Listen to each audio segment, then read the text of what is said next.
Welcome to our YouTube channel Wave Audio Book FM। Episode 101। Dhani bed के एक कोने में खुद को कवर करके ये सोच के लेट गई, खुद में सिमट के कि धैर्य को लगेगा कि वो सो गई है, पर हुआ उसकी उम्मीदों से बिल्कुल उल्टा। धैर्य जब वॉशरूम से शावर लेके आया, कमर पे टॉवल लपेट धानी के साथ रोमांस करने के मूड में, तो धानी की बचकानी हरकत देख उसके चेहरे पे मुस्कान आ गई। वो कुछ सोचते हुए अपनी उस टॉवल को भी निकाल बेड पे बिन कपड़ों के ही धानी के पास आ धानी के ओढ़े हुए कंबल को खींच के उससे दूर कर देता है। धानी धैर्य की इस हरकत से शॉक्ड तो होती है और आंख और जोर से बंद कर खुद में और भी ज्यादा सिमट जाती है। धैर्य धानी की इस हरकत को देख और भी ज्यादा अंदर ही अंदर मुस्कुराने लगता है। कमरे में हल्की सी डिम लाइट चालू थी, जिससे धैर्य धानी की जबरदस्ती बंद आंखों को साफ देख सकता था, जिसे देख धैर्य की आंखों पे डेविल स्माइल आ गई। धैर्य के लिए धानी उस चूहे की तरह थी जिसे खाने से पहले शेर उसे जी भर के परेशान करता है और फिर उसे बहुत चाव से खाता है। क्यारा के टच से धैर्य को बहुत ही अजीब सा फील हो रहा था और धैर्य उस टच को धानी के टच से दूर करना चाहता था, पर अभी धानी की इस हरकत को देख धैर्य का मन धानी को परेशान करने को कहने लगा। वो धानी के पास लेट के उसकी नाइटी में अंदर हाथ डाल उसकी ब्रेस्ट को धीरे धीरे मसलने लगता है। धैर्य की इस हरकत से धानी की तो सांसें ही अटक जाती है। वो अभी इस समय सांस कैसे लिया जाता है ये तक वो भूल चुकी थी। पहले दिन धैर्य ने जब बच्चे की बात की थी तो धानी को लगा वो मजाक कर रहा है, पर उसके बाद से धैर्य उसके बस करीब आने के मौके ही ढूंढते रहता है और उसे बेबी करने की रिक्वेस्ट करता है। और धानी को अभी तो बच्चा नहीं चाहिए था और वो ये बात धैर्य को कैसे समझाए ये उसे समझ नहीं आ रहा था।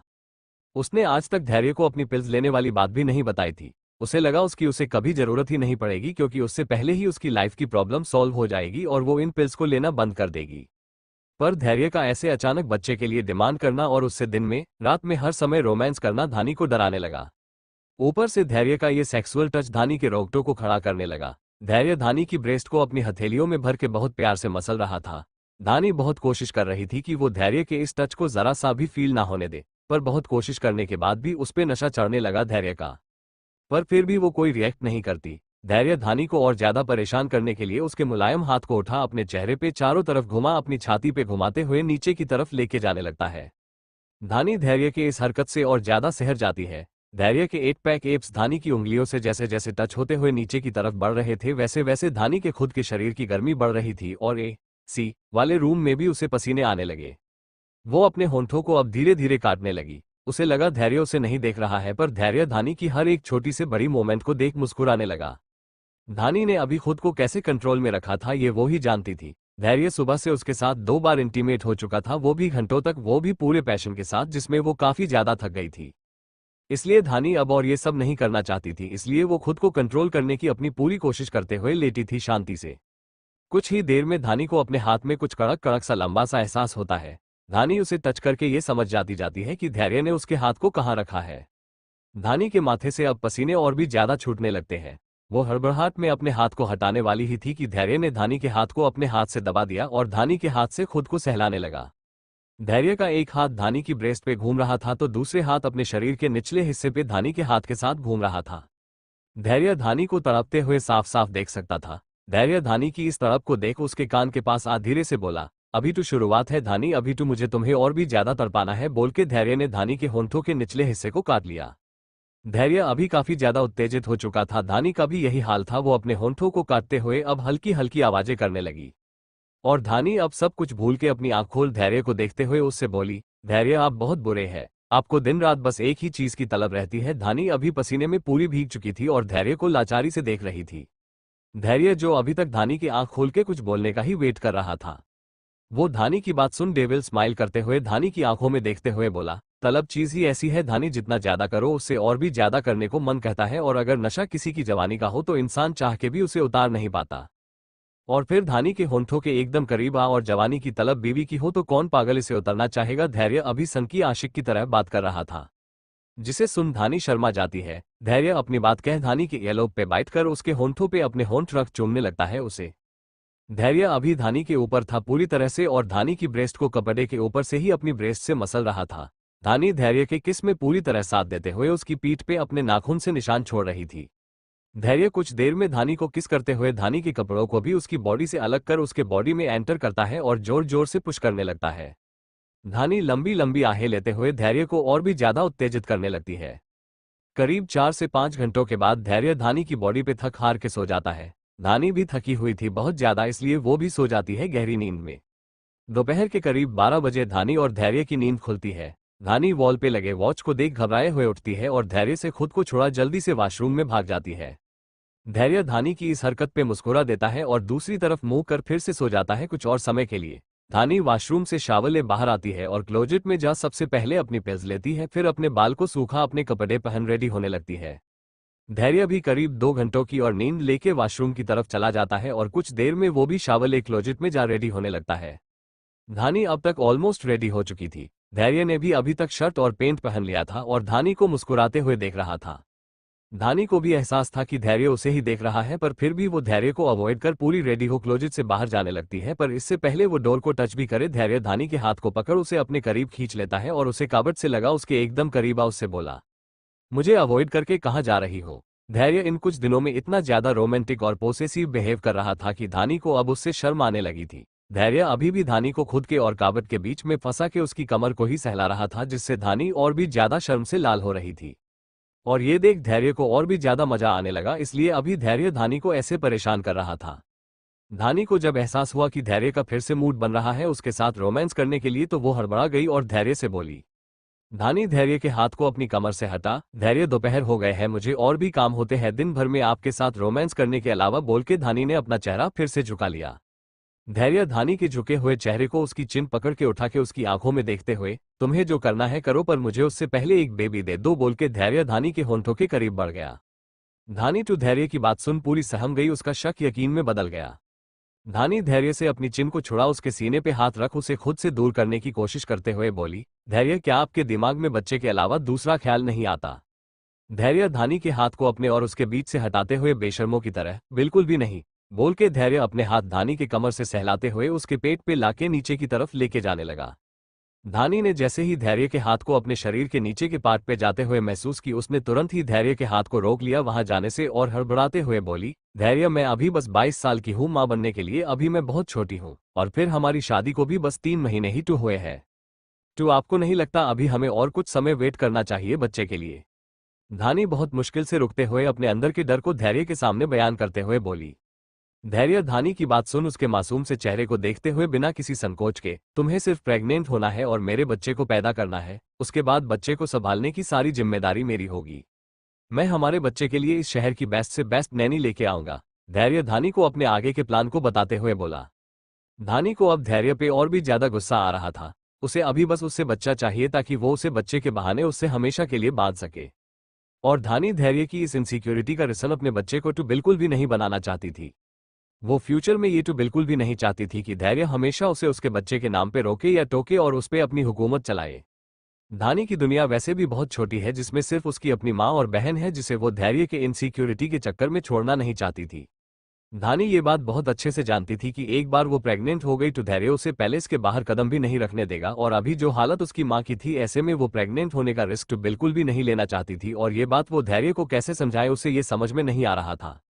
एपिसोड 102। धैर्य धानी को अपने और काबट के बीच ट्रैप करके धानी के होंठों के करीब बढ़ने लगा और उससे अपने दिल की बात करते हुए अपने हाथ धानी के बॉडी के प्राइवेट पार्ट की तरफ बढ़ाने लगा। धानी धैर्य की बात सुन और उसकी हरकतों से इरिटेट हो गई और उसे खुद से दूर करते हुए दुनिया भर का सब्र खुद में भर उसे समझाने की कोशिश करने लगी। पर धैर्य पे पापा बनने का कुछ ऐसा बुखार चढ़ा था कि उसे धानी की बात ना ही सुनाई दी और ना ही समझ में आए। उसे बस अपनी निशानी धानी की कोख में देखना था, जिसके लिए वो अभी धानी के ना चाहते हुए भी उसके साथ रोमांस कर रहा था। धानी को जब एहसास हुआ कि धैर्य उसकी नहीं सुनेगा तो धानी एक गहरी सांस लेके उसे खुद से दूर कर बोली, धैर्य मुझे भूख लगी है, पहले चलिए लंच कर लेते हैं। धानी बात को बदलते हुए विचारों सी शक्ल बना के बोली, और ये धानी सच कह रही थी।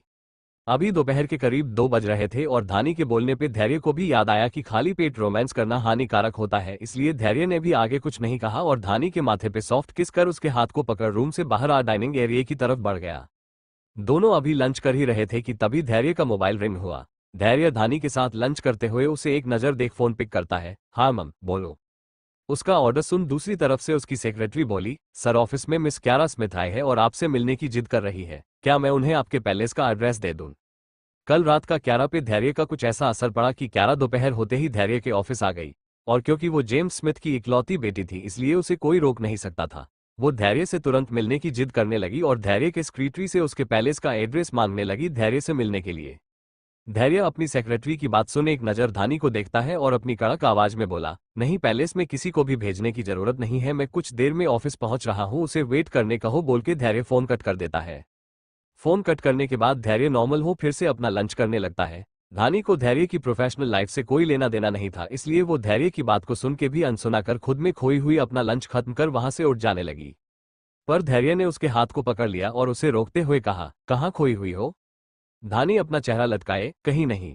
धैर्य अपना लंच खत्म कर नेपकिन से अपना मुंह साफ कर धानी के करीब आ, कोई बात तो है जो तुम्हारे इस खूबसूरत चेहरे की चमक को घटा रहा है, बोलो क्या बात है? धानी धैर्य की आंखों में देखते हुए, आपको वो पता है धैर्य? धैर्य धानी की बातों का मतलब समझते हुए, धानी तुम्हारे दिमाग में अभी भी वही बकवास बातें चल रही है। धैर्य अपनी कड़क आवाज में धानी पे बरसते हुए बोला। धानी धैर्य के हाथ को अपने दोनों हाथ से पकड़, धैर्य आपकी माँ के पास अब बस कुछ सांसें ही बची है तो मैं कैसे इस बात को अवॉइड कर दूं, आप ही बताइए।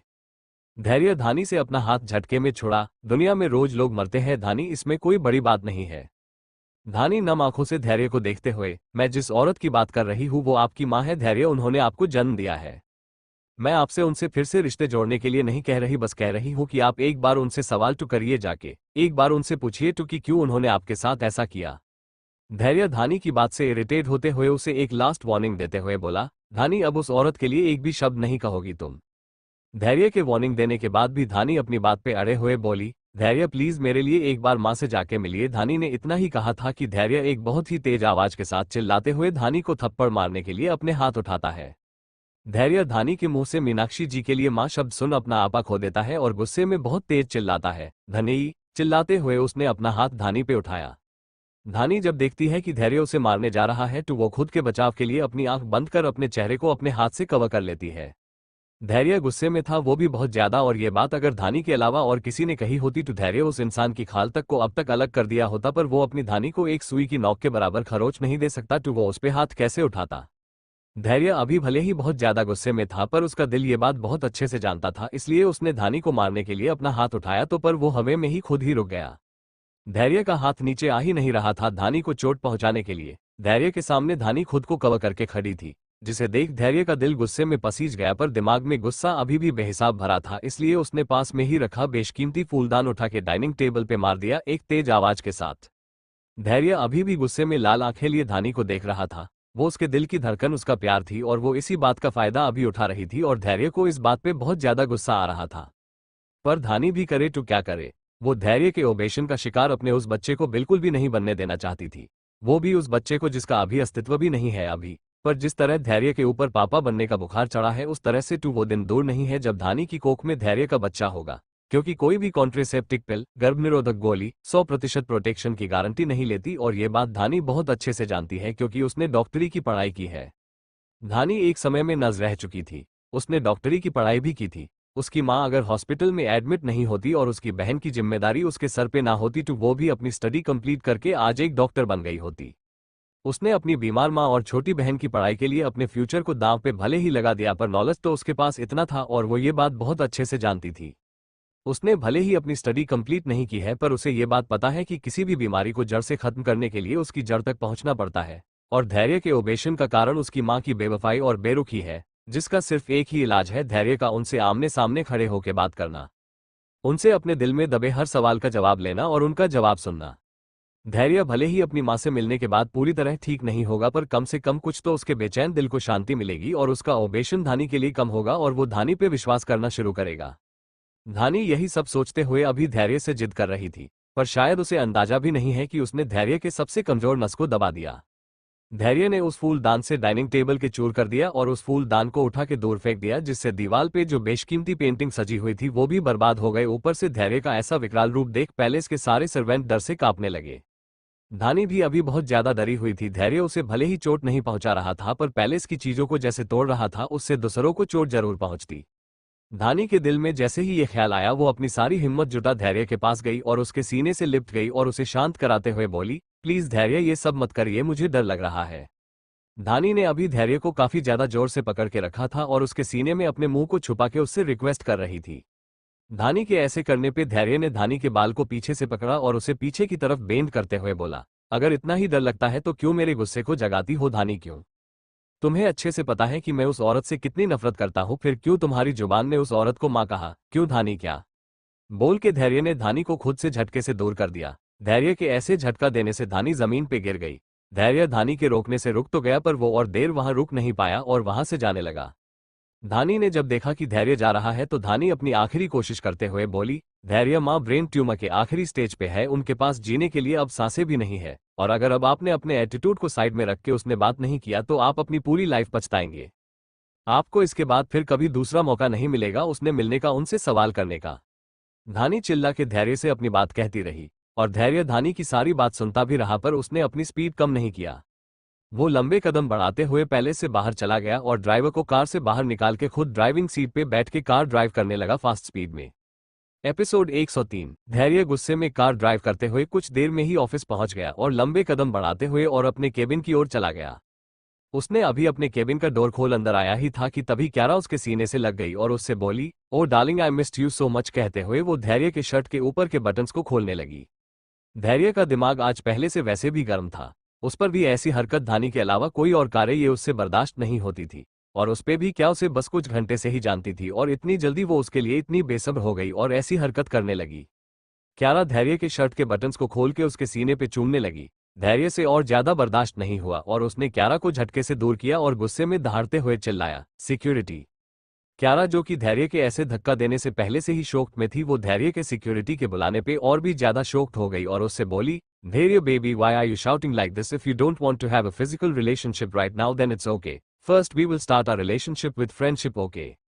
कहते हुए धैर्य को शांत करने लगी। धैर्य भले ही गुस्से में था पर उसका दिमाग अब भी काम कर रहा था। उसने सिक्योरिटी गार्ड को अपने आंखों से इशारा करके वापस तो भेज दिया, पर क्यारा को लास्ट वार्निंग देने के बाद, if you next time touch me without my permission then our friendship will end, Dhairya ने कड़क लहजे में क्यारा को धमकी देते हुए कहा। Kiara, the daughter of James Smith, जिस लड़की से आज तक उसके मल्टी मिलियनेयर बाप ने ऊंची आवाज में बात तक नहीं की, उससे धैर्य ने इस तरह से बात किया और उसे पूरी तरह अवॉइड कर जाके अपनी चेयर पे बैठ गया। क्यारा तो शोक के मारे एक जगह पे बुद्ध बनी खड़ी ही रह गई। उसे तो समझ ही नहीं आया कुछ समय के लिए कि अभी अभी हुआ क्या था, पर कुछ देर बाद जब उसे एहसास हुआ कि धैर्य उसकी इंसल्ट कर रहा है तो उसने भी तेज आवाज में धैर्य से कहा, Dhairya, how can you talk to me like this, apologize to me now. Kiara Dhairya पे बरसते हुए बोली। क्या का इतना ही कहना था कि धैर्य ने उसे अपनी लाल आंखों से देखा और जोर से चिल्लाते हुए कहा, गार्ड्स, इस औरत को मेरे ऑफिस के बाहर फेंक दो। उठा के धैर्य ने ये बात अपना गला फाड़ के चिल्लाते हुए कहा। उसके इतना कहते ही केबिन में कुछ लेडी गार्ड्स आ गई और क्यारा को जबरदस्ती धैर्य के केबिन से लेके चली गई। क्यारा धैर्य से उसकी इंसल्ट करने के लिए लड़ना चाहती थी, पर गार्ड्स के आगे वो कमजोर थी। लेडी गार्ड्स ने उसे जबरदस्ती ऑफिस के बाहर ले आए। क्यारा चिल्लाती रही पर उसकी किसी ने नहीं सुनी। कुछ देर बाद क्यारा धैर्य को कोसते हुए अपनी कार में बैठ वहां से गुस्से में निकल गई। क्यारा के जाने के बाद ऑफिस के एम्प्लॉयज राहत भरी सांस लेते हैं और अपना काम करना शुरू कर देते हैं। यहाँ धैर्य केबिन में अपनी चेयर पे बैठे बैठे धानी की कही बातों के बारे में सोच रहा था। वो उसकी बातों को भूलना चाहता था, पर रह रह के उसके कान में धानी के कहे शब्द गूंज रहे थे। धैर्य माँ ब्रेन ट्यूमर के आखिरी स्टेज पे है, अगर आपने आज उनसे अपने दिल की बात नहीं की तो आप फिर कभी नहीं कर पाएंगे। धैर्य के कान में धानी के कहे यही शब्द बार बार गूंज रहे थे। उससे जब और नहीं रहा गया तो उसने एक गहरी सांस ली और डेस्क पे रखे लैंडलाइन नंबर से रेहान को फोन कर उसे अपने केबिन में बुला लिया। धैर्य के फोन करने के करीब 5 मिनट अंदर ही रेहान अपना सारा काम छोड़ के उसके केबिन में आ गया। धैर्य अपने बालों में इरिटेंशन में अपना हाथ फेरते हुए कहा, रेहान, मुझे मिसेस मीनाक्षी की पूरी हेल्थ रिपोर्ट चाहिए। रेहान धैर्य का ऑर्डर सुन शोक्ड हो उसे देखने लगा, पर जब उसे एहसास हुआ कि धैर्य अच्छे मूड में नहीं है तो उसने यस बॉस कहा और केबिन से जाने लगा, पर उसके अगले ही सेकंड धैर्य ने उसे रोका और कहा, मिसेस मीनाक्षी जहां भी हो उन्हें किडनैप करके मेरे उस बंगले में लेके आओ जहां मैं बचपन में रहा करता था। रेहान एक बार फिर से धैर्य का ऑर्डर सुन शोक्ड हो गया और उसे हैरानी से देखने लगा और बोला, बॉस, आपने मेम को माफ कर दिया? धैर्य रेहान की बात सुन उसे लाल आंखों से देखते हुए बोला, सवाल नहीं रेहान, सिर्फ ऑर्डर फॉलो करो और हाँ, उस बंगले में बड़ी से बड़ी मशीनें फिट करवाओ और डॉक्टर की एक टीम को अमेरिका से यहाँ बुलाओ। मुझे मिसेस मीनाक्षी की पूरी हेल्थ रिपोर्ट के बारे में जानना है, वो भी जल्द से जल्द, और हाँ, ये बात तुम्हारे और मेरे अलावा किसी और को पता नहीं चलना चाहिए। क्लियर? धैर्य रेहान को डराते हुए बोला। रेहान धैर्य की बातों में उसकी सीरियसनेस को समझते हुए अपना सर झुका के उसे कहा, यस बॉस, और केबिन से चला गया। रेहान के जाते ही धैर्य अपने प्राइवेट रूम में गया और उसके जिस शर्ट को क्यारा ने छुआ था उसे फाड़ के उसने फेंक दिया और पेंट पहने ही वॉशरूम में जाके अपने सीने के उस हिस्से को साफ करने लगा जहां क्यारा ने उसे किस किया था। उसे पता नहीं क्यों हमेशा से ही अजीब लगता था जब भी उसके करीब धानी को छोड़ के कोई दूसरी लड़की आती थी। धैर्य शावर के नीचे खड़ा होकर अपने सीने के उस एरिया को तब तक रगड़ता रहा जब तक उसका बेचैन दिल शांत नहीं हो गया। शाम का समय, धानी अपनी माँ के पास एकदम शांति से बैठी थी और एप्पल काट के उन्हें खिला रही थी। मैं धैर्य का ऐसे रूठ के जाना और सुबह से अभी तक एक बार भी फोन नहीं करना उसे अंदर से रुला रहा था। पर वो अपनी जिम्मेदारियों के आगे अपने इमोशन को भी आने नहीं दे रही थी। वो बिल्कुल भी नहीं चाहती थी कि उसकी लाइफ में चल रही प्रॉब्लम्स का जरा सा भी अंदाजा उसकी बीमार माँ को हो, इसलिए उसने अपने अंदर के इमोशन को अपने अंदर दबा के रखा था और झूठा ही सही पर मुस्कुराते हुए उन्हें एप्पल खिला रही थी। दिव्या अभी भी अपने कॉलेज से आई नहीं थी, इसलिए वार्ड में अभी एकदम शांति थी। पर यह शांति कुछ पलों की ही मेहमान थी, क्योंकि कुछ समय में दिव्या भी कॉलेज से सीधे हॉस्पिटल आ जाती है और वार्ड में अंदर आते ही धानी को पीछे से गले लगा उससे बोली, दीदी I love you so much. Dhani भी दिव्या के फोरहेड पे किस कर उससे बोली, मी टू बच्चा। बोल के धानी ने उसके मुंह में एप्पल का एक पीस डाल दिया। दिव्या आते ही सविता जी से बकबक करना शुरू कर देती है। सविता जी दिव्या की सारी बातें बहुत ध्यान से सुनते हुए मुस्कुरा रही थी और धानी दिव्या और सविता जी को खुश देख के मुस्कुरा रही थी। करीब 1 घंटे सविता जी अपनी दोनों बेटियों से बात करती रही, फिर दवाइयों की असर की वजह से उन्हें नींद आ गई। सविता जी तो सो गई, पर दिव्या की बात नहीं खत्म हुई। वो अब धानी से सारी बातें करने लगी। बात करते करते उसे रेहान की गई पिछली रात की हरकत याद आई, तो वो धानी से उसकी शिकायत करते हुए बोली, दीदी जीजू का वो जो असिस्टेंट है ना, वो चमगादड़ रेहान, उससे बोल दे मुझसे दूर रहा करे। धानी जो अभी तक दिव्या की पकपाक से बोर हो चुकी थी, वो दिव्या से रेहान के लिए चमगादड़ शब्द सुन उसे आंख फाड़े देखने लगी और बोली, दिव्या किसी के बारे में ऐसे नहीं कहते।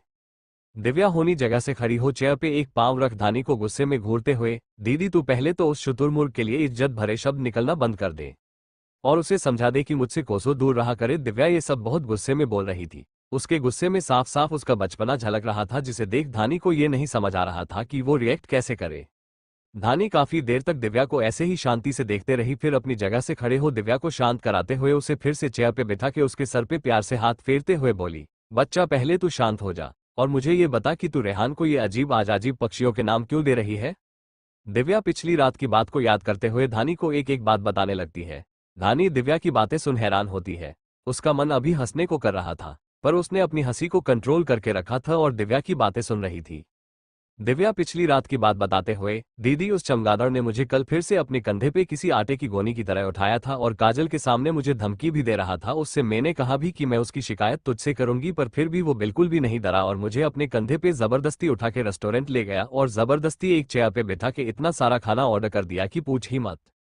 उसे क्या मैं मोटी भैंस लगती हूँ जो उसने अकेले मेरे लिए 10 लोगों का खाना ऑर्डर किया तक। तुझे पता है दीदी, टेबल पूरा खाने की चीजों से भरा हुआ था और रेस्टोरेंट में बैठे हुए लोग वो सब हैरानी से देख रहे थे और ऐसे भी रहे थे अपना मुंह दबा के। दिव्या ये सारी बातें मुंह को बनाते बिगाड़ते हुए बता रही थी धानी को। धानी को दिव्या की बातें सुन काफी ज्यादा हैरानी हो रही थी।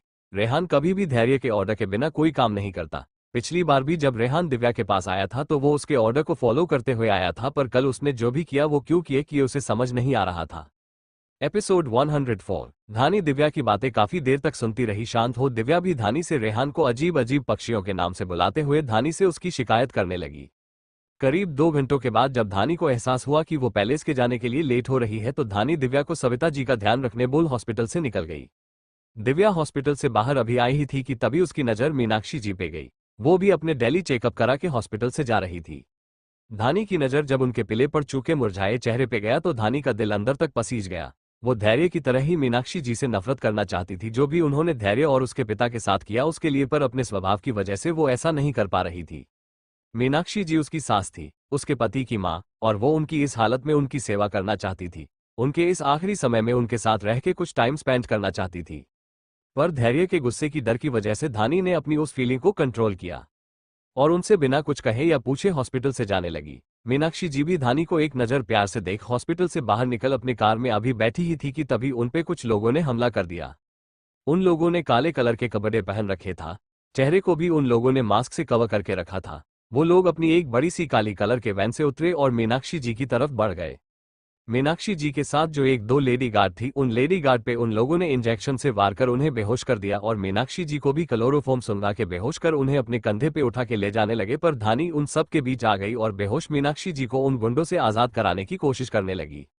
कहाँ लेके जा रहे हैं हो तुम लोग? माँ को छोड़ो, उन्हें कोई है यहाँ, प्लीज आके मेरी मदद करो, छोड़ो माँ को, कह के धानी उन लोगों से मीनाक्षी जी को छुड़ाने लगी।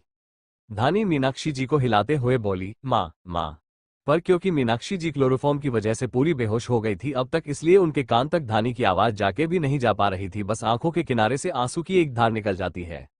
वही वो काले कपड़े पहने लोग एक दूसरे को बेबसी में देखते हैं, पर फिर एक गहरी सांस ले धानी को जोर का धक्का दे मीनाक्षी जी को कार में बिठा के फास्ट ड्राइव करते हुए लेके चले जाते हैं।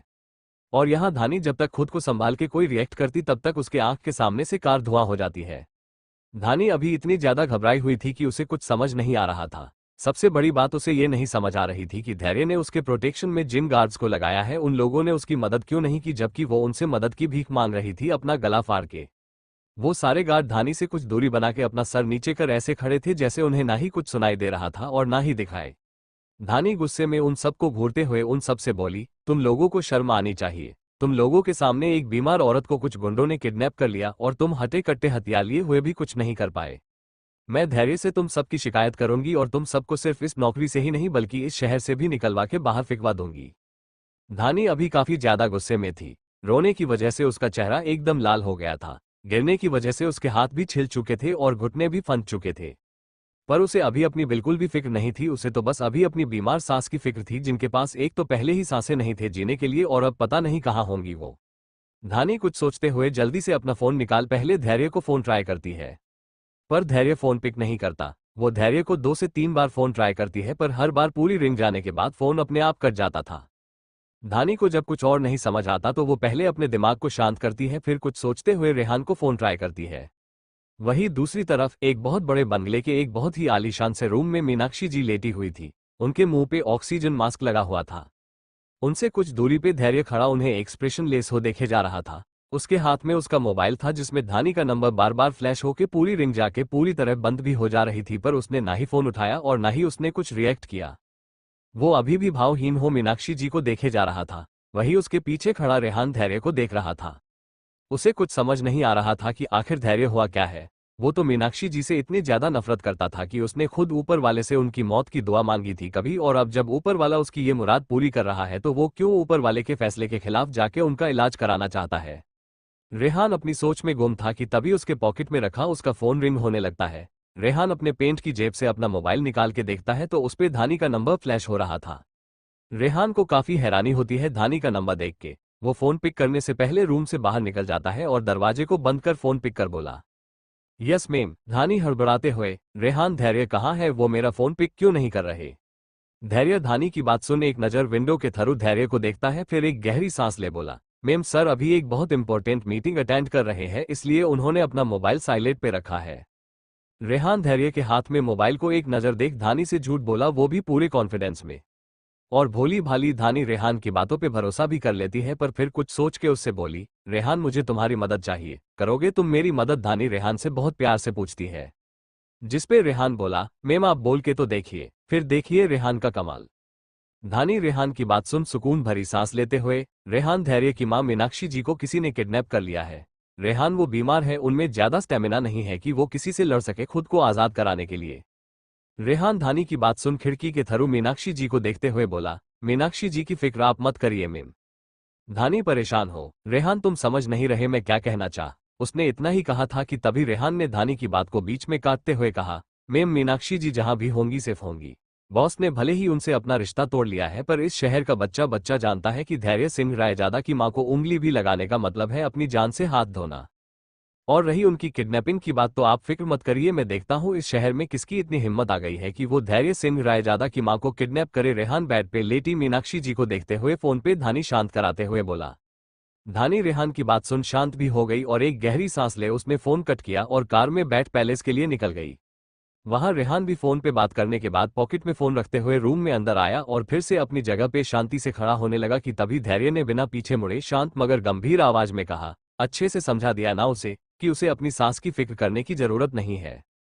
रेहान हैरानी से धैर्य को देखते हुए यस बोल बोल के कुछ देर शांत रहता है, फिर कुछ सोचते हुए उससे बोला, सर आप मेम को बता क्यों नहीं देते कि मीनाक्षी जी को आपने किडनैप कराया था। अगर मेम को पता चल जाएगा तो उन्हें काफी खुशी मिलेगी। धैर्य मीनाक्षी जी को बिना भाव के एक तक देखते हुए, मैं उसे किसी भी तरह की उम्मीद नहीं देना चाहता। अगर उसे कुछ भी बता दिया मैंने तो वो उम्मीद बांध लेगी और मुझे इस औरत पे बिल्कुल भी भरोसा नहीं है। क्या पता ये बीमार होना और धानी के सामने अपनी फाइल्स को गिराना इस औरत की कोई चाल हो, हम दोनों के बीच दरार डाल के हमें अलग करने की। तो इसलिए पहले मैं खुद से इस औरत के पूरे बॉडी की जांच कराऊंगा, उसके बाद मैं किसी नतीजे पे पहुंचूंगा, धैर्य रेहान से एक एक बात बताते हुए बोला। आज के लिए इतना ही। क्या धैर्य सच कह रहा है? क्या सच में मीनाक्षी जी धानी की सिम्पथी पाने के लिए नाटक कर रही है, या वो सच में बीमार है? और अगर वो सच में बीमार हुई तो क्या धैर्य उन्हें माफ कर उनसे फिर से रिश्ता जोड़ लेगा? एपिसोड 105। धानी रेहान के समझाने पे शांत हो जाती है और कार में बैठ पैलेस के लिए निकल जाती है। पैलेस में पहुंच के वो सबसे पहले मैड से धैर्य के बारे में पूछती है तो उसे पता चलता है धैर्य अभी तक नहीं आया। धानी धैर्य को फिर से फोन करती है पर वो फोन पिक नहीं करता। धैर्य के फोन ना पिक करने से धानी बहुत दुखी होती है। उसे अच्छे से पता था कि दोनों के बीच सुबह जो बहस हुई उस वजह से धैर्य उससे नाराज है और इसी वजह से वो अभी तक ना ही पैलेस आया और ना ही वो फोन पिक कर रहा है। धानी यही सब सोचते हुए एक गहरी सांस ले रूम में चली जाती है। ऐसे ही पूरे 3 दिन बीत जाते हैं। धानी डेली धैर्य को फोन करती दिन भर में करीब 10 से 15 बार, पर धैर्य उसका फोन पिक ही नहीं करता और ना ही वो पैलेस आया रिटर्न, जिस वजह से धानी अब उदास रहने लगी। उसका चेहरा पूरा मुरझा गया था पर उसने इस बीच अपनी जिम्मेदारियों से मुंह नहीं मोड़ा। वो रोज हॉस्पिटल जाती और अपनी मां की सेवा करती और दिव्या का भी ख्याल रखती। 3 दिन बाद शाम का वक्त, धानी हॉस्पिटल में अपनी मां के पास बैठी थी। सविता जी सो रही थी दवाइयों के असर की वजह से। दिव्या अपने कॉलेज से आ चुकी थी। अब उसके एग्जाम भी खत्म होने वाले थे और छुट्टियां चालू होने वाली थी और वो इन छुट्टी में क्या करेगी उसकी प्लानिंग करते हुए धानी को उसके बारे में बता रही थी। पर धानी खुद में ही खोए हुए सिर्फ हम में जवाब दे रही थी और बिना पलक झपकाए मैगजीन के पेजेस को पलट रही थी हर 2 सेकंड में। दिव्या जब देखती है कि उसकी बहन काफी देर से सिर्फ हम में जवाब दे रही है तो उसका ध्यान अपनी प्लानिंग से हटकर दिव्या पे जाता है और उस बुक पे जिसके पेजेस धानी टर्न कर रही थी। दिव्या ये देख काफी शॉक्ड होती है और बोली, दीदी ये क्या कर रही है तू?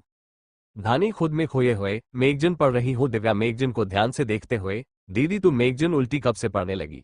बोल के दिव्या धानी के पास आई और उसके पास अपने घुटने के बल बैठ उसके हाथ से मैगजीन ले उसे साइड टेबल पे रख दी और उसे देखते हुए प्यार से बोली, दीदी कोई प्रॉब्लम है क्या? तू मुझसे बोल सकती है। मैं तुझसे छोटी जरूर हूं पर मैं भी अब काफी समझदार हो गई हूं, कहके दिव्या ध्यान से धानी को देखने लगी। धानी दिव्या की बात सुन उसे गौर से देखते हुए नामे अपने सर को हिलाते हुए बोली, मुझे कोई प्रॉब्लम नहीं है बच्चा, मैं एकदम ठीक हूं। अगर ठीक है तो तेरा चेहरा क्यों उतरा हुआ है? दिव्या धानी को टोकते हुए बोली। धानी को जब एहसास हुआ कि दिव्या उसके आंखों से उसके दिल एहसास को पढ़ रही है तो वो हड़बड़ा गई और अपनी जगह से उठ खिड़की तरफ देखते हुए बोली, वो एक्चुअली तेरे जीजू बीजी होने की वजह से पिछले कुछ दिनों से पैलेस नहीं आए और उनका फोन भी बीजी आ रहा है, इसलिए थोड़ी। इतना कह धानी शांत हो जाती है और धानी की बात सुन दिव्या उसे देख हल्का सा मुस्कुरा देती है और बोली, ओ तो मेरी प्यारी दीदी को अपने पति की याद आ रही है? दिव्या धानी का मजाक उड़ाने के लहजे में बोली। दिव्या का ऐसे मजाक उड़ाना धानी के चेहरे पे हल्की सी मुस्कान ले आई और वो अपना सर नीचे कर शर्माने लगी। दिव्या धानी के चेहरे पे स्माइल देख राहत भरी सांस लेती है और धानी के कंधे पे अपनी चिन रख उससे बोली, अगर जीजू बीजी होने की वजह से तुझसे नहीं मिल पा रहे तो तू जाके मिल लेना जीजू से उनके ऑफिस। जीजू होने ऑफिस में ही होंगे जो कि यही मुंबई में ही है, चांद पे नहीं। बोल के दिव्या धानी को छोटी सी स्माइल पास करती है और अपना काम करने लगती है फिर से। वही दिव्या की बात सुन धानी के चेहरे पे सच में चमक आ जाती है। वो दिव्या को बाय बोल अपना पर्स उठा हॉस्पिटल से निकल धैर्य के ऑफिस कुछ देर में पहुंच जाती है, पर ऑफिस पहुंचने पे उसे पता चलता है कि धैर्य ऑफिस आज आया ही नहीं। धानी बहुत उम्मीद के साथ धैर्य के ऑफिस गई थी पर धैर्य उसे वहां भी नहीं मिला, जिससे उसका खिला हुआ सा चेहरा फिर से उदास हो जाता है और वो कार में बैठ पैलेस के लिए निकल जाती है। यहाँ धानी धैर्य से मिलने और उससे बात करने के लिए छटपटा रही थी तो वही धैर्य अपने काम में बिजी था। Blue night club VIP area. धैर्य VIP एरिया के एक आलीशान से सोफे पे बैठा था। उसके साथ एक बहुत ही खूबसूरत सी लड़की मिनी स्कर्ट पहने बैठे ड्रिंक कर रही थी और सामने चल रहे बोल्ड डांस को एंजॉय कर रही थी। धैर्य भी उस लड़की से चिपक के उसके थाई पे हाथ रखे हुए ड्रिंक पीते हुए उस बोल्ड डांस को एंजॉय कर रहा था। इस समय धैर्य के चेहरे पे एक शातिर मुस्कान थी। कुछ देर में बोल्ड डांस करते वो डांसर धैर्य के पास आ सोफे पे उसके पास बैठ उसके सीने पे हाथ घुमाते हुए उसके और भी ज्यादा करीब जाने की कोशिश करते हुए डांस करने लगती है। धैर्य उस लड़की की हरकतों को देखते हुए चेहरे पे वैसी ही शातिर मुस्कान के साथ ये सब एंजॉय कर रहा था, पर उसके साथ जो लड़की थी वो ये सब देख के जल भून जाती है और गुस्से में अपनी जगह से खड़ी हो उस डांसर के बाल को साइड से जोर से पकड़ उसे धैर्य से दूर कर उसके गाल पे जोर का थप्पड़ जड़ देती है। ये लड़की कोई और नहीं क्यारा थी जो कि अभी धैर्य के साथ क्लब आई थी उसके साथ टाइम स्पेंड करने। 3 दिन पहले धैर्य ने भले ही गुस्से में उसके साथ मिसबिहेव कर उसे ऑफिस से बाहर निकाल दिया था, पर अगले दिन धैर्य क्यारा के पास जाके उसे मना लेता है, पर क्यारा उसके साथ क्लब चलने की जिद करती है, इसलिए धैर्य आज उसे यहाँ क्लब लाया था और टाइम स्पेंड कर रहा था। क्यारा एक नंबर की जिद्दी और घमंडी लड़की है। उसकी चीजों को कोई भी टच करे ये उसे बिल्कुल भी नहीं पसंद, इसलिए जब डांस करते हुए उस डांसर ने धैर्य को हाथ लगाया तो क्यारा बिना किसी संकोच के धैर्य से उसे दूर कर उसे थप्पड़ जड़ देती है। क्यारा के ऐसे थप्पड़ मारने पे म्यूजिक अचानक बंद हो जाता है और वो लड़की जमीन पे गिर अपने गाल पे हाथ लेती है और डरी हुई नजरों से क्यारा को देखने लगती है। क्यारा अभी गुस्से में काफी ज्यादा खतरनाक लग रही थी। उसका दूध सा गोरा चेहरा अभी गुस्से में एकदम लाल हो चुका था और सांसें फूल रही थी। वो गुस्से में घूरते हुए उस डांस के पास आई और झुक के उस डांसर के बल को जोर से पकड़ के उसके दूसरे गाल पे एक और जोर का थप्पड़ जड़ देती है और दांत पिसते हुए बोली, हिम्मत कैसे हुई तेरी मेरे धैर्य को हाथ लगाने की। बोल के उसने एक और थप्पड़ उस लड़की के गाल पे जड़ दिया। उस लड़की का गाल अब पूरा लाल ही गया था। क्लब में बाकी के लोग अपनी डरी हुई नजरों से ये नजारा देखे जा रहे थे और कांप रहे थे। आखिर क्यारा स्मिथ से पंगा लेने की हिम्मत है ही किसमें। ऊपर से अगर धैर्य उसके साथ हो तो उसके पॉवर का तो अंदाजा भी नहीं लगाया जा सकता। वही धैर्य अपनी जगह पे अभी भी शान से वैसे ही बैठे हुए उस डांसर को मार खाते हुए शांति से देखे जा रहा था। उसके चेहरे पे अभी एक मिस्टेरियस स्माइल थी जिसे कोई समझ नहीं पा रहा था। क्यारा का जब मन भर जाता है उस लड़की पीट के तो वो कुछ सर्वत से बोल के उस डांसर को क्लब से बाहर फिकवा देती है और फिर से धैर्य के सामने ऐसे बैठ जाती है जैसे कुछ हुआ ही नहीं। धैर्य भी क्यारा के फेस को देखते हुए वैसे ही मिस्टीरियसली स्माइल करते हुए क्यारा के चेहरे पे आए बाल को अपनी उंगली से हटा धीरे से बोला, you are too wild sweetheart. बोल के धैर्य क्यारा के चेहरे के नजदीक आके उसके कान में अपनी गर्म सांसें छोड़ता है। क्यारा धैर्य के ऐसे करने पे खुद में ही सिहारने लगी और धैर्य के शर्ट को अपनी मुट्ठियों में भर के बोली, मैं इससे भी ज्यादा वाइल्ड हो सकती हूँ धैर्य, अगर तुम चाहो तो तुम्हें मैं दूसरी दुनिया की सैर करा दूंगी। क्यारा सेडक्टिव वे में बोली। धैर्य क्यारा की बात सुन उसे ऊपर से नीचे तक देखते हुए, क्यों नहीं पर उससे पहले एक एक ड्रिंक हो जाए बोल के धैर्य 2 ग्लास में ड्रिंक सर्व करता है। क्यारा धैर्य को देखते हुए उस पूरे ड्रिंक को पी लेती है। धैर्य भी वो पूरा ड्रिंक पी लेता है और फिर वहां से उठ दोनों उसी पब के एक प्राइवेट रूम में चले जाते हैं। धैर्य उस रूम में पहुंचते ही लाइट्स को सबसे पहले ऑफ कर देता है जिससे पूरे रूम में घना अंधेरा छा जाता है। लाइट्स के ऑफ होने पे क्यारा धैर्य से बोली, बेबी तुमने लाइट क्यों ऑफ किया। धैर्य तिरछी मुस्कान करते हुए, अंधेरे में ज्यादा मजा आता है स्वीट हार्ट बोल के उसने क्यारा को बेड पे धक्का दे दिया। धैर्य के ऐसे धक्का देने पे क्यारा बेड पे पीठ के बल जा गिरी और अपने हाथ से अपनी ही ब्रेस्ट को मसलते हुए सेडक्टिव वे में बोली, baby come fast I can't control my self. धैर्य अपने कदम पीछे लेते हुए, बस 2 मिनट स्वीट हार्ट, उसके बाद मैं तुम्हें बहुत अच्छे से सेटिस्फाई करूंगा बोल के धैर्य कमरे से बाहर निकल जाता है। तभी एक आदमी वहां आता है और धैर्य उससे ऑर्डर देते हुए बोला, अपना काम अच्छे से करना बोल के धैर्य वहां से चला जाता है। धैर्य के जाने के बाद वो आदमी रूम के अंदर आता है और डोर को अंदर से बंद कर अपने सारे कपड़े निकाल क्यारा के ऊपर आ उसके दोनों हाथ को अपने एक हाथ में थाम उस पे टूट पड़ता है। क्यारा उस आदमी को अंधेरे की वजह से धैर्य समझ उसके साथ देने लगती है पूरी तरह से। उस रूम में पूरी रात क्यारा और उस आदमी की आहें गूंजती रही। वही धैर्य उस क्लब से बाहर निकल अपनी कार में बैठ ऑफिस के लिए निकल गया।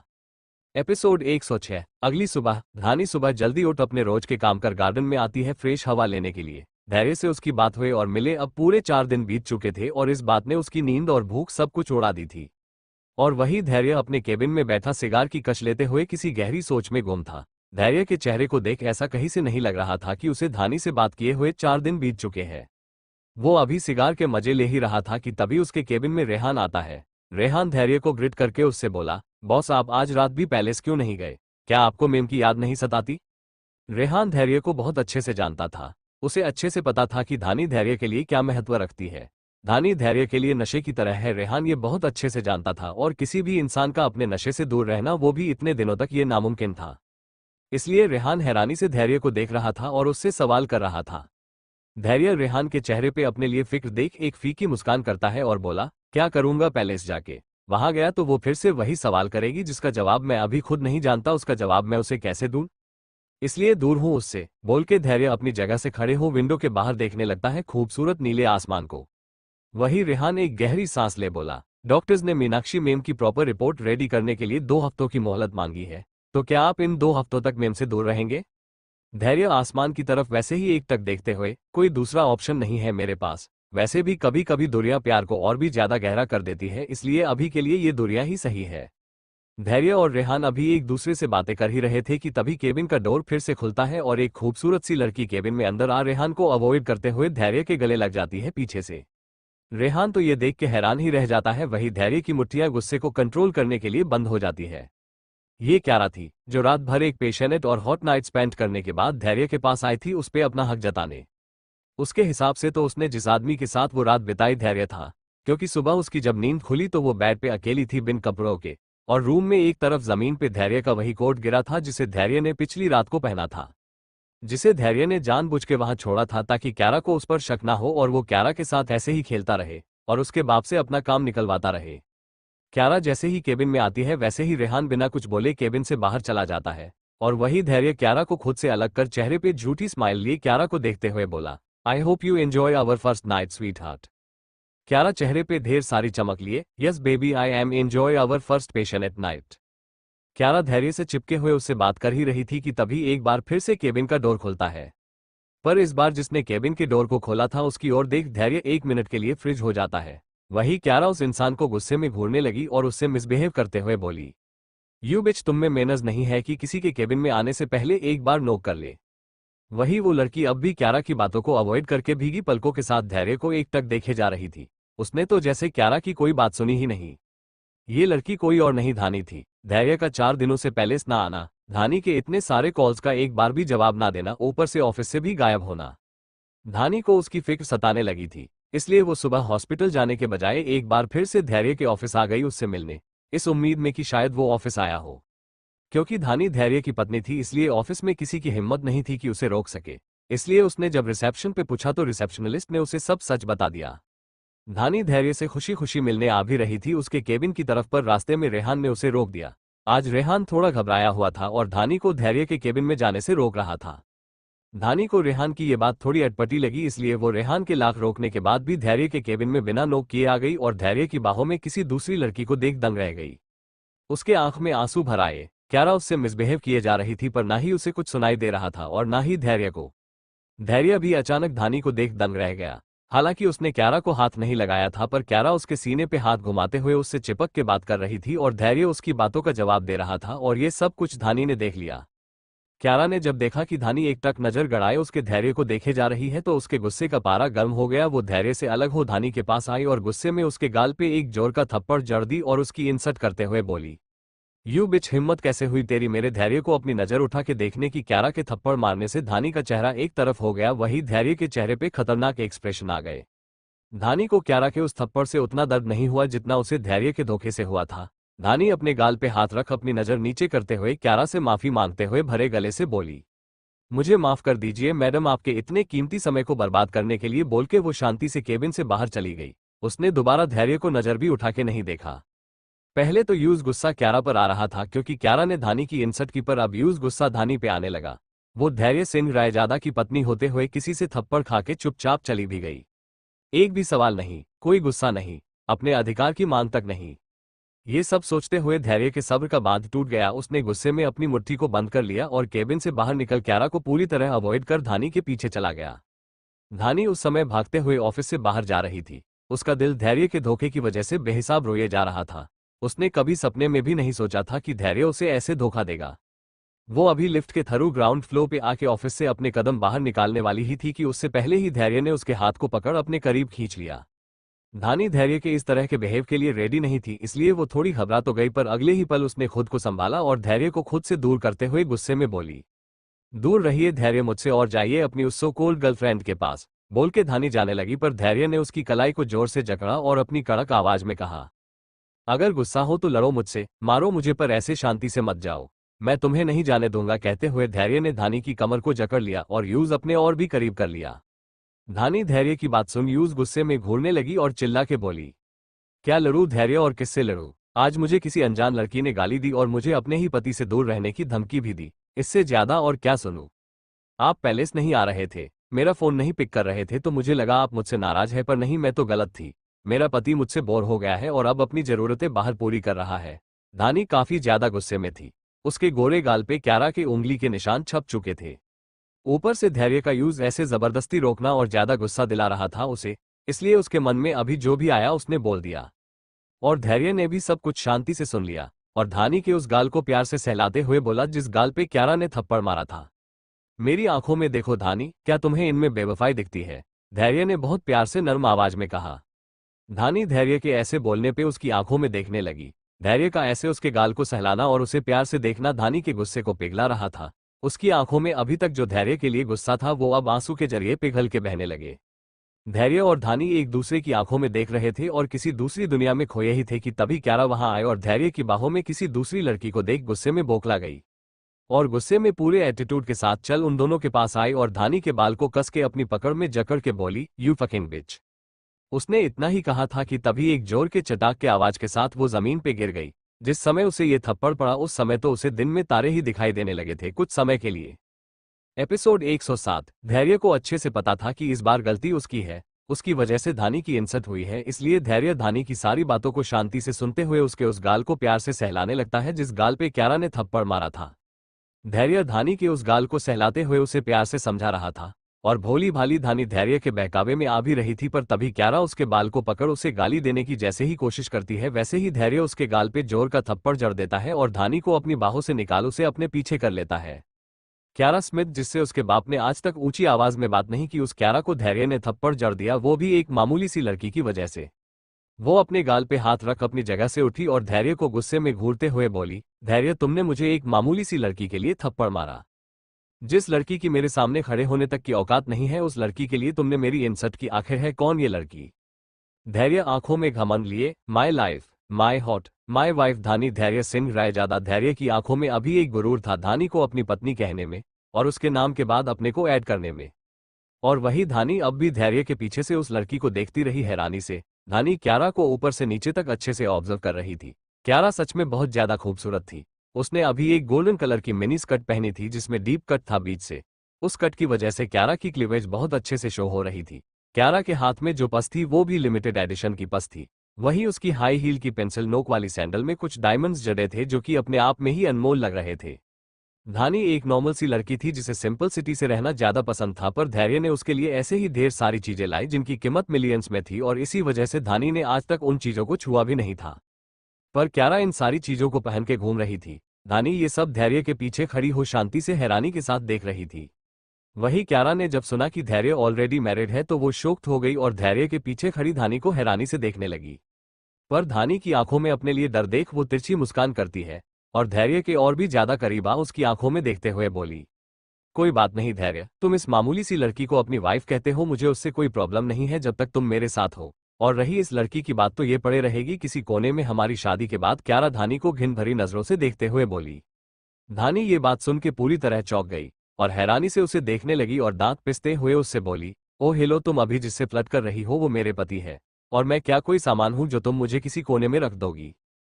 और फिर धैर्य को अपनी तरफ मोड़ उसे देखते हुए गुस्से में, और धैर्य आपने अगर मुझे धोखा देने की कोशिश की तो मैं आपकी टांगे तोड़ दूंगी। धानी ये सब गुस्से में बोली धैर्य को घूरते हुए। और धैर्य धानी की ये मीठी धमकी सुन मुस्कुरा देता है और उसे अपनी बाहों में भरते हुए बोला, जैसा तुम कहो वैसा ही करेगा। ये आशिक बोल के धैर्य ने धानी के होंठों को चूम लिया। धानी धैर्य के इस किस्से शर्मा गई और अपनी नजर नीचे कर धैर्य से धीरे से बोली, धैर्य ये सब करने से पहले जगह तो देख लिया करिए। यहाँ धैर्य और धानी रोमांस कर रहे थे तो वहां क्यारा ये सब देख के गुस्से में दहक रही थी। वो धैर्य को झटके में अपनी तरफ करके चिल्ला के बोली, धैर्य अगर तुम अपनी वाइफ से इतना ही प्यार करते थे तो कल रात हमारे बीच जो हुआ वो क्या था? क्यों तुमने मुझे अपने प्यार के सपने दिखाए? क्यारा गुस्से में चीखते हुए बोली। और क्यारा की ये बात सुन धानी सुनने पड़ गई। उसकी पकड़ धैर्य के शर्ट से ढीली पड़ गई और वो हैरानी से धैर्य को देखने लगी और उससे बोली, धैर्य ये क्या बोल रही है? आपने इसके साथ कल रात गुजारी थी।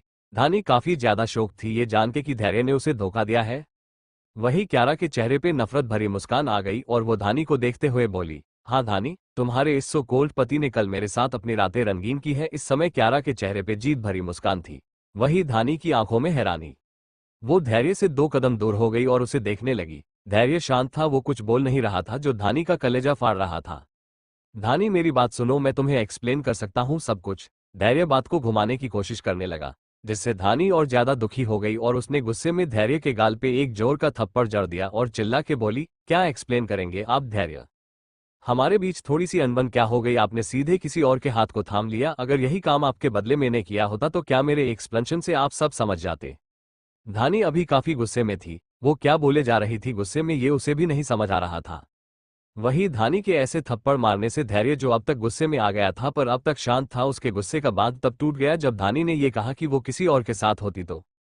धैर्य ने गुस्से में धानी को अपनी बाहों में उठा लिया और रेहान को एक गुस्से वाला लुक देके वहां से चला गया। वही धानी धैर्य से खुद को छुड़ाती रही, उसके सीने पे अपने मुक्कों की बरसात करती रही पर धैर्य पे जैसे अब पागलपन सवार हो गया था।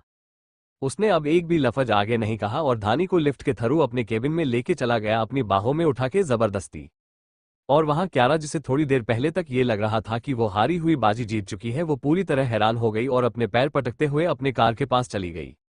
क्यारा पार्किंग एरिया में अपनी कार में बैठ कुछ दूर तक पहुंची ही थी कि तभी उसके कार के साथ एक कार की टक्कर बहुत तेजी से हुई, जिससे क्यारा की कार डिसबैलेंस होकर गोल गोल घूमते हुए खाई के नीचे गिर गई और कुछ ही देर में उस कार में विस्फोट हो गया। और यहाँ धैर्य धानी को अपने केबिन में ला उसे डोर से सटा दांत पिसते हुए बोला, हिम्मत कैसे हुई तुम्हारी खुद को किसी और के साथ खुद को इमेजिन करने की भी। धानी गुस्से में धैर्य को खुद से दूर करते हुए, आप किसी दूसरी लड़की के साथ अपनी रातें रंगीन कर सकते हैं पर मैं ये बोल भी नहीं सकती क्यों धैर्य क्यों। धैर्य गुस्से में धानी के जबड़े को पकड़ते हुए, क्योंकि तुम सिर्फ मेरी हो, तुम पे, तुम्हारे जिस्म पे, तुम्हारी आत्मा और तुम्हारी सोच पे, हर चीज पे सिर्फ मेरा हक है और मैं ये बिल्कुल भी बर्दाश्त नहीं कर सकता कि तुम्हारी सोच में भी किसी और का साया हो, समझी तुम। धैर्य धानी को धमकी देते हुए बोला। धानी गुस्से में धैर्य से अपने जबड़े को छुड़ा के, मैं किसी और के बारे सोच भी नहीं सकती और आप किसी और के साथ वो सब कुछ कर सकते हैं जिसपे सिर्फ मेरा हक है। क्यों धैर्य क्यों ऐसा, क्योंकि आप मर्द हैं, आपको सारी आजादी है, इसीलिए ये बात कहते हुए धानी की आंखों से आंसू किसी झरने की तरह बहने लगे। धैर्य धानी के ये शब्द सुन गुस्से में उसे दांत पिसते हुए देखने लगा और उसके हाथ को पकड़ अपनी डेस्क के पास लाया और बोला, तुम्हें सच जानना है ना तो ये लो खुद देख लो, बोल के धैर्य धानी को अपने लैपटॉप में एक वीडियो प्ले करके दे देता है। धानी जैसे जैसे इस वीडियो को देख रही थी वैसे वैसे उसका गुस्सा गायब हो रहा था और वहां हैरानी आ रही थी। दरअसल ये एक वीडियो नहीं, धैर्य के केबिन की C.C.TV फुटेज थी उस दिन की, जब क्यारा पहले दिन धैर्य के केबिन में आई थी और उस पे टूट पड़ी थी और उसे चूमे जा रही थी, पर धैर्य ने झटके में उसे खुद से दूर कर दिया था और गार्ड से उसे जबरदस्ती बाहर भेज दिया था। उस वीडियो क्लिप को देख साफ पता चल रहा था कि क्यारा धैर्य के पीछे पागल है और वो उसके लिए कुछ भी कर सकती है। धानी जैसे ही उस वीडियो को देखती है वैसे ही धैर्य से बोली, इसका मतलब वो क्यारा आपकी क्रेजी लवर है जो आपके पीछे पड़ी है। धैर्य अपनी जगह पे बैठ बेचारों सी शक्ल बना, हाँ, और अभी बाहर कुछ देर पहले उसने जो भी कहा वो बस इसलिए कहा ताकि तुम मुझ पे शक करो और मुझे छोड़ के चली जाओ और उसके बाद वो मुझे अपना हक जताए, बोल के धैर्य ने अपने सर पे हाथ रख लिया और धानी को ऐसे दिखाने लगा जैसे वो अभी धानी की बातों से काफी ज्यादा हट हुआ है। और बेचारी धानी धैर्य की कहानी पे यकीन कर उसके पास आई और उसके चेहरे को अपने हाथ में भर उससे बोली, मैं कितनी बुरी हूं ना धैर्य जो मैंने किसी और के कहने पे आपके प्यार पे शक किया और आप पे हाथ भी उठाया, बोल के धानी ने अपना सर झुका लिया। वो अब अंदर ही अंदर खुद को कोस रही थी धैर्य पे शक करने के लिए। वही धैर्य धानी की ऐसी विचारों वाली शक्ल देख काफी एंजॉय कर रहा था। उसने धानी की विचारों वाली शक्ल को देखा और एक शरारती मुस्कान के बाद फिर से अपना चेहरा विचारों वाला बना के बोला, इस क्यारा ने मुझे इतने दिनों से परेशान करके रखा है, मैं किसी तरह से उससे अपना पीछा छुड़ा ही रहा था कि तभी तुम आ गई और तुमने हमें उस कंडीशन में देख लिया और मुझ पे शक किया। धानी धैर्य की बात सुन अपने घुटने के बल बैठ अपने दोनों कान को पकड़ते हुए बोली, मुझे माफ कर दीजिए धैर्य, मैं आज के बाद आप पे कभी भी शक नहीं करूंगी, चाहे फिर खुद भगवान भी मुझसे ये क्यों ना कहे कि आपने मुझे धोखा दिया है। धैर्य धानी से अपना मुंह फेर, तुम इतनी बड़ी गलती करने के बाद सिर्फ एक माफी से बच के निकलना चाहती हो धानी। धानी धैर्य का चेहरा अपनी ओर कर, मुझे आपसे माफी चाहिए, बदले में आप जो भी कहेंगे मैं वो करूंगी धैर्य वादा। धैर्य चेहरे पे शातिर मुस्कान लिए धानी का हाथ पकड़ उसे अपनी लेप पे बिठाता है और उसके सीने पे अपना सर रख उसके चारों तरफ अपने हाथ लपेट लेता है और बोला, अगर माफी चाहिए तो मुझे अपना पूरा टाइम दो, मैंने पूरे 4 दिन से आराम नहीं किया है, दिन रात काम कर रहा हूँ, इसलिए मैं आने वाले तुम्हारी 4 दिन और 4 रातें सिर्फ अपने लिए चाहता हूँ और एक बात का वादा चाहिए मुझे कि तुम अगली बार तुम उस टॉपिक को नहीं छेड़ोगी जिससे मुझे तकलीफ पहुंचती है और मैं अपना आपा खो देता हूँ। बोलो कर पाओगी तुम? अगर कर पाओगी तो मैंने तुम्हें माफ किया, वरना तुम जा सकती हो, ड्राइवर तुम्हें उस जगह चीर देगा जहां तुम्हें जाना है। धैर्य अपनी बात कह शांत हो गया और धानी के कुछ कहने का वेट करने लगा। धानी धैर्य के माफी के बदले की शर्त सुन कुछ देर शांत रही, फिर कुछ सोचते हुए बोली, अगर मैंने वही किया जो आप बोल रहे हैं तो क्या आप मुझे माफ कर देंगे? धानी ने मासूमियत में पूछा। धैर्य भी उसी मासूमियत से बोला, हाँ मैं तुम्हें माफ कर दूंगा अगर जैसा मैंने कहा वैसा तुमने किया तो। धानी धैर्य की बात सुन एकदम शांत हो गई। धैर्य क्यूरियोसिटी के साथ उसे देखने लगा। एपिसोड 108। धानी धैर्य की बात सुन सोच में पड़ गई और थोड़ी निराश भी हो गई। उसकी बहन के एग्जाम के टाइम है, उसकी माँ हॉस्पिटल में एडमिट है और उसे ऐसे में अपना थोड़ा टाइम उन दोनों को देना होता है। और धानी ऐसे ही टाइम पे धैर्य को अपने 4 दिन और 4 रातें कैसे दे सकती थी, वो भी पूरी तरह से। उस पर भी धैर्य ने पुरानी बातों का जिक्र करने से धानी को मना किया, जिसका मतलब ये है कि वो अब धैर्य से मीनाक्षी जी को लेके एक भी सवाल नहीं कर सकती है। धानी ये सब सोचते हुए एक बार फिर से धैर्य का चेहरा देखती है तो पाती है धैर्य अपना चेहरा लटका के बैठा है। धानी अभी काफी गहरी सोच में थी, वो कुछ नहीं बोल रही थी। धैर्य ने जब देखा कि धानी उसे मना करने वाली है तो धैर्य कुछ सोचते हुए धानी से फिर से बोला, ठीक है मत मानो मेरी बात, मेरा क्या है, मैं तो वैसे भी जी ही रहा हूँ, वैसे भी हम शादी के बाद कहाँ घूमने गए ही है और अब हम जाएंगे भी नहीं क्योंकि तुम्हें जिम्मेदारी निभानी होती है, बोल के धैर्य ने अपना चेहरा फिर से लटका लिया। धानी जब धैर्य का ऐसा लटका हुआ चेहरा देखती है और ऐसी बातें सुनती है तो वो धैर्य के चेहरे को अपने नर्म मुलायम हाथों में भर के बोली, ऐसी बात मत करिए धैर्य, मैं आपकी सारी बातें मानने के लिए रेडी हूँ। आप जो कहेंगे मैं वही करूंगी, बस आप ऐसे उदास मत होइए। बोल के धानी ने धैर्य के चेहरे को अपने सीने में छुपा लिया।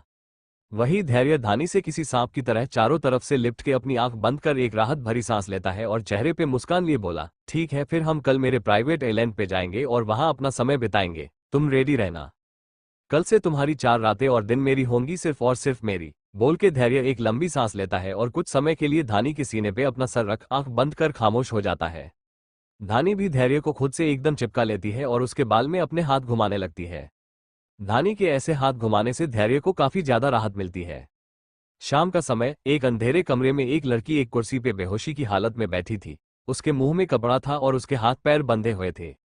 उस लड़की के आसपास काले कलर के कपड़े पहने बॉडी बिल्डर लोग खड़े थे, एक्सप्रेशन लेस फेस के साथ। उस बड़े से हॉल में इतनी ज्यादा शांति थी कि अगर वहां एक सुई भी गिर जाए तो ऐसा लगे कि किसी ने तलवार गिरा दिया है।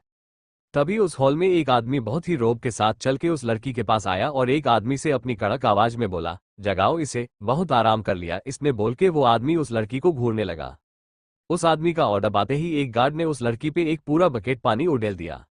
पानी का स्पर्श पड़ते ही वो लड़की जैसे किसी गहरी नींद से जागी हो। वो तुरंत हड़बड़ा के उठ गई और अपने आसपास देखते हुए खुद को आजाद कराने के लिए अपने हाथ पैर मारने लगी। पर उस लड़की को इतनी मजबूती से बांधा गया था कि वो लड़की 1 इंच भी खुद को नहीं हिला पाए। वो आदमी जब उस लड़की की ये नाकाम कोशिश देखता है तो राक्षसों की तरह जोर जोर से हंसते हुए बोला, हा हा हा हा, कोई फायदा नहीं है स्वीट हार्ट, इतनी मेहनत मत करो, नहीं आजाद करा पाओगी तुम खुद को। बोल के उस आदमी ने उस लड़की के मुंह से कपड़ा निकाल दिया। उस आदमी ने जैसे ही कपड़ा निकाला वैसे ही वो लड़की उस आदमी पे बरसते हुए गुस्से में बोली, धैर्य ये क्या बदतमीजी है, क्यों बांध रखा है तुमने मुझे ऐसे? तुम भूल रहे हो शायद कि मैं क्यारा स्मिथ हूँ, जेम्स स्मिथ की इकलौती बेटी। मेरे डेड को पता चला तो वो तुम्हें जिंदा गाड़ देंगे, इसलिए खोलो मुझे। बोल के क्यारा खुद को फिर छुड़ाने की कोशिश करने लगी। धैर्य क्यारा की बात सुन उसे देख तिरछी मुस्कान करता है और उसका मजाक उड़ाते हुए बोला, और तुम्हारे डेड को ये बात बताएगा कौन कि तुम्हें मैंने किडनैप किया है? क्यारा घमंड के साथ, अगर मैं अगले 12 घंटे में अपने डेड को नहीं मिली तो वो तुम्हारे ही पास आएंगे, क्योंकि उन्हें पता है कि मैं तुम्हारे ऑफिस गई थी तुमसे मिलने और मैं वहां से गायब हुई। धैर्य क्यारा की बात सुने एक मिस्टीरियस स्माइल करता है और डेस्क पर से रिमोट उठा क्यारा के सामने लगी टीवी ऑन कर देता है। उस टीवी में न्यूज चैनल ऑन होता है जिसकी ब्रेकिंग न्यूज इस तरह थी, famous business tycoon James Smith की बेटी क्यारा स्मिथ की कार का हुआ एक्सीडेंट और मौके पे ही हो गई उनकी मौत। उसके बाद उस न्यूज चैनल में जेम्स स्मिथ किसी कफेन पे फूलों का एक बहुत बड़ा रिंग रख उसके पास बैठ के रोने लगते हैं। उनके ही पास धैर्य होता है, वो भी मायूस चेहरे के साथ उस कफेन पे बहुत बड़ा फूलों से बना रिंग रख रोने लगता है। क्यारा ये सब देख हैरान होती है। अपने बात के ताकत के दम पे उछलने वाली क्यारा की आंखों में आज पहली बार डर था। क्यारा उस न्यूज को देख धैर्य से डरी हुई आवाज में बोली, धैर्य देखो तुम मुझे आजाद कर दो, मैं तुम्हारी लाइफ से और यहां से कहीं दूर चली जाऊंगी, प्लीज धैर्य। धैर्य क्यारा की आंखों में अपने लिए डर देख और उसे गिड़गिड़ाते हुए देख हंसने लगा और बोला, ये सब कुछ तुम्हें तब सोचना था जब तुमने मेरी धानी को थप्पड़ मारा और उसे गाली दी। और अब अगर इतनी बड़ी गलती की है तुमने तो सजा तो मिलनी ही चाहिए ना। इसलिए अब सादो इस अंधेरे कमरे में अपनी पूरी लाइफ और उस पल को कोसो जब तुमने मेरी धानी को चोट पहुंचाई और उसे गाली दी। बोल के धैर्य वहां से चला जाता है। क्यारा धैर्य से माफी मांगते रह जाती है, गिड़गिड़ाते रहती है, पर उसका कोई असर नहीं होता। धैर्य अब वहां से चला गया था। यहाँ धैर्य ने धानी को चोट पहुंचाने वाली क्यारा को सजा दे दिया था और धानी के साथ हनीमून पे जाने की तैयारी करने में बिजी हो गया था। तो वही जेल में रोहन गुस्से में बलक रहा था। पूरे 1 हफ्ते से वो जेल में बंद था पर उसकी अभी तक जमानत नहीं हुई थी। ऊपर से उसे रोज जेल में सूखी रोटी के साथ कच्चा कांदा और हरी मिर्च मिलती, जिस वजह से वो और भी ज्यादा चिड़चिड़ा हो गया था।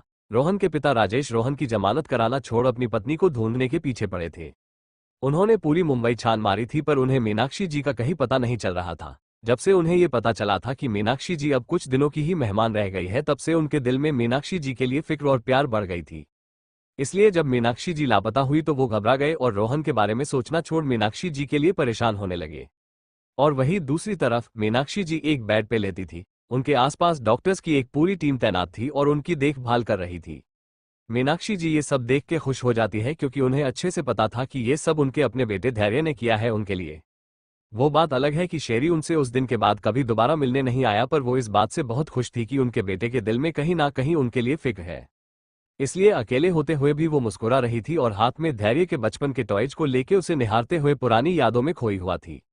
एपिसोड 109। क्यारा के अचानक एक्सीडेंट में मर जाने की खबर सभी जगह जंगल में आग की तरह फैल गई। धानी भी उस समय न्यूज चैनल ही देख रही थी और इसी वजह से उसे भी ये न्यूज मिल गई और वो हैरान हुई। उसकी तो आंखें ही फंटी की फंटी रह गई। जो लड़की सुबह उस पे किसी शेरनी की तरह झपट रही थी और उसे नोचने के लिए रेडी थी, वो अब शांत हो गई, वो भी हमेशा के लिए। धानी अभी हैरानी से ब्रेकिंग न्यूज देख रही थी और सुबह जो भी हुआ उसमें पूरी तरह डूबी हुई थी कि तभी उसके पास दिव्या आ गई और उससे पीछे से लिपट गई और खुश होते हुए बोली, दीदी मैं आज बहुत खुश हूँ, आज फाइनली 1 महीने के बाद मेरे एग्जाम खत्म हुए हैं, दिव्या चहकते हुए बोली। आज धानी धैर्य के ऑफिस गई थी और वहां उसका पूरा समय बीत गया था। इस वजह से वो हॉस्पिटल नहीं जा पाई और क्योंकि दिव्या को ये बात अच्छे से पता था कि धैर्य पिछले कुछ दिनों से पैलेस नहीं आ रहा, तो इसी वजह से दिव्या बेखौफ होकर धानी के पास आ गई उसके साथ टाइम स्पेंड करने। वही धानी जो अभी तक क्यारा के मरने की खबर से शोक्ड हो एक जगह पे जमी थी, वो दिव्या के ऐसे अचानक आने से चौंक गई। उसकी तो 1 सेकंड के लिए दिल की धड़कन ही रुक गई थी। उसे लगा शायद क्यारा भूत बनके उससे अपना बदला लेने आए हैं, इसलिए जब दिव्या उससे पीछे से लिपटी तो धानी एक तेज आवाज के साथ दिव्या को दूर धकेलते हुए बोली, मैंने कुछ नहीं किया, मुझे माफ कर दो। क्यारा बोल के धानी ने अपनी आंख जोर से बंद कर ली। वही दिव्या जब धानी को ऐसे डरते हुए देखती है तो वो धानी के पास आई और उससे बोली, दीदी मैं दिव्या। धानी दिव्या की आवाज सुन के उसकी ओर देख एक राहत भरी सांस लेती है और अपनी नजर चारों तरफ घुमा के पहले ये कंफर्म करती है कि क्यारा का भूत उसके आसपास है तो नहीं, और फिर कुछ समय बाद राहत भरी सांस लेते हुए बोली, हाँ हाँ।